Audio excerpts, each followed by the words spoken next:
Hello everyone, मैं हूं अभी इंडिया के सबसे बड़े एनआईएस इंस्टीट्यूट एसएस कोचिंग में और हमारे साथ हैं मिस्टर बाकर जैदी सर, जो कि यहाँ के सबसे पुराने और सबसे एक्सपीरियंस टीचर। तो आइए उनसे कुछ बात करते हैं और अभी जो सीबीएसई 12th के रिजल्ट्स का सिनेरियो है उसके बारे में कुछ चर्चा करते हैं।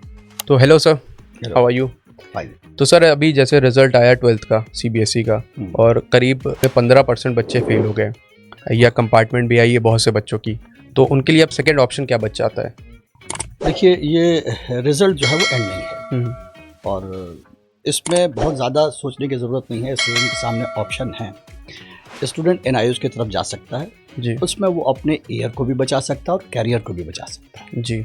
उसके सामने दोनों ऑप्शन है। वो अगर उसके किसी तरह से मार्क्स कम आए हैं या वो अपना कैरियर आगे बनाना चाहता है तो उसके सामने एनआईओएस बेस्ट ऑप्शन है। उसमें उसका ईयर भी बच रहा है और उसका कैरियर भी आगे बढ़ रहा है जी। बहुत से मिसकंसेप्शन भी रहता है एनआईएस के लेकर, मतलब कि ये जैसे बाकी बोर्ड्स की तरह है कि नहीं।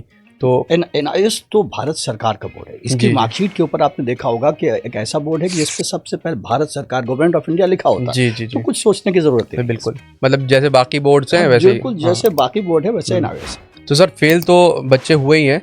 बहुत से बच्चों का वो जैसे 75% क्राइटेरिया, मतलब पास तो हुए हैं मगर 75% क्राइटेरिया उनका फुलफिल नहीं हुआ है। तो उनके लिए क्या ऑप्शन है? मतलब एनआईएस बोर्ड से वो क्या उसको फुलफिल कर सकते हैं या ये एक बड़ी प्रॉब्लम है स्टूडेंट के सामने, नो डाउट जी, कि जिन बच्चों के 75% मार्क्स नहीं आए हैं जी, तो वो आगे कॉम्पिटिटिव एग्जाम्स नहीं दे पाएंगे। तो उनके सामने बेस्ट ऑप्शन एनआईओएस ही है। एनआईओएस वो चीज़ें प्रोवाइड करता है कि जिसमें आप अपनी परसेंटेज को इम्प्रूव कर सकते हैं और आगे बढ़ सकते हैं, कॉम्पिटिटिव एग्जाम में अपीयर हो सकते हैं। और कोई दूसरा ऑप्शन नहीं है। या तो आप उसका कंपार्टमेंट दें, लेकिन फिर आपको सही टाइम पे सही डिसीजन लेना है। टाइम निकलने के बाद अगर आप डिसीजन लेंगे तो फिर उसका कोई फायदा नहीं और फिर उनका वो साल भी वेस्ट हो सकता है। साल वेस्ट हो जाएगा। हमें साल भी बचाना है और कॉम्पिटिटिव एग्जाम में अपीयर होना है। जी।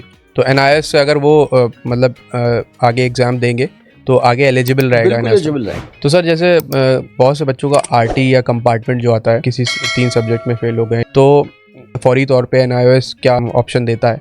देखिए, स्टूडेंट के सामने जब आरटीए कंपार्टमेंट होता है उसके सामने 2-3 ऑप्शन हैं कि या तो वो अपना इम्प्रूवमेंट दे उसी बोर्ड से या अपना कंपार्टमेंट दे, और इसके बाद जो बेस्ट ऑप्शन है वो उसका एनआईओएस ऑन डिमांड है जो उसको 45 डेज के अंदर उसका रिजल्ट दे सकता है। अच्छा, और बिना से प्रिपरेशन करे और उसका 45 डेज में जो रिजल्ट आएगा वो उसके लिए बहुत बेनिफिशियल होगा।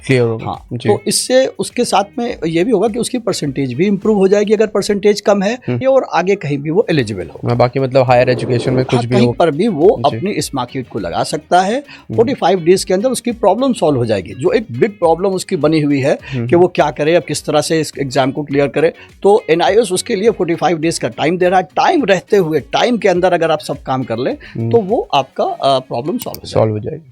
तो सर, वही है कि आजकल जो अभी सीबीएसई का रिजल्ट आया है और बहुत से बच्चे कह रहे हैं कि काफ़ी स्ट्रिक्ट चेकिंग हुई है और ओएसएम चेकिंग का भी जिक्र हो रहा है काफ़ी चर्चा में, तो उसको लेकर आपका क्या पॉइंट ऑफ व्यू है? देखिए, जहाँ तक मैं सोचता हूँ कि जो स्ट्रिक्ट चेकिंग की बात है वो कुछ हद तक सही है। बच्चों की स्ट्रिक्ट चेकिंग हुई है, उनके मार्क्स भी एक्सपेक्टेशन से कम आए हैं, लेकिन मार्क्स का कम आना या रिजल्ट आना स्टूडेंट की काबिलियत को शो नहीं करता। कोई एक रिजल्ट अगर स्टूडेंट का डाउन हो गया है तो इसका मतलब ये नहीं कि वो काबिल नहीं है, उसकी कैपेबिलिटी में कोई कमी है। पैनिक नहीं होना चाहिए और बल्कि और जो ऑप्शंस हैं उसकी तरफ जाना चाहिए जी। और जिससे वो आगे बेहतर कर सके। हाँ, मतलब स्टूडेंट से ज़्यादा पेरेंट्स जो है पैनिक कर लेते हैं, उसकी वजह से स्टूडेंट भी पैनिक सिचुएशन में आ जाते हैं जी। पेरेंट्स को तो पैनिक इसलिए भी नहीं होना चाहिए, स्टूडेंट पे तो डबल प्रेशर फिर हो जाए जी। सही बात है। एक प्रेशर तो उसका इस बात के ऊपर कि वो उसके मार्क्स कम आए वो वैसे ही परेशान है, और पेरेंट्स भी अगर पैनिक हो जाएंगे तो फिर जाहिर सी बात है कि वो आगे नहीं बढ़ सकता, फिर उसके लिए प्रॉब्लम्स आए। So thank you so much sir हमसे बात करने के लिए, क्योंकि काफ़ी बच्चों का ये क्वेरी रहती है, बहुत कंफ्यूजन रहता है, तो वो आई होप इस पॉडकास्ट के थ्रू उनको क्लियर हो गया होगी ये बात। Thank you.